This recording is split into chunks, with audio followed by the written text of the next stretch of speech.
กับภาพส้มข่าวกันเติมสหพันธ์แม่หญิงหักฐานโอมขางแขวงร่วมกันสร้างขบวนการออกแรงงานอนามัยกากเกียมเฉลิมฉลองครบรอบ71 ปีวันสร้างตั้งสหพันธ์แม่หญิงลาวในวันที่16 กรกฎาคม 2026 นี้สหพันธ์แม่หญิงแขวงจำปาสักได้ร่วมกับบรรดาหากทานสหพันธ์แม่หญิงอ้อมขางแขวงจัดขบวนการออกแรงงานอนามัยรวมอยู่บริเวณสโมสรของแขวงเพื่อกระเกียมความพร้อมสำหรับพิธีปาฐกถาเนื่องในโอกาสเฉลิมฉลองครบรอบ71 ปีวันสร้างตั้งสหพันธ์แม่หญิงลาวซึ่งจะจัดขึ้นในวันที่17 กรกฎาคม 2026 นี้อยู่ที่สโมสรของแขวง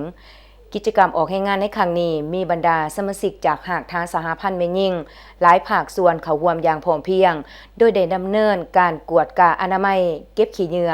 ตัดแต่งต้นไม้และอนามัยบริเวณอาคารรวมถึงการจัดระเบียบสถานที่โดยรวมเพื่อให้มีความสะอาดเป็นระเบียบเรียบร้อยและสวยงามเพื่อต้อนรับแขกผู้ที่มีเกียรติและผู้เข้าร่วมในพิธี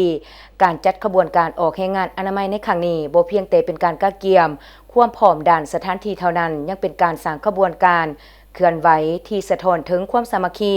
ความรับผิดชอบและจิตใจอาสาของบรรดาสมาชิกสหพันธ์แม่หญิงที่ร่วมกันสร้างสิ่งแวดล้อมให้สะอาดเป็นระเบียบและน่าอยู่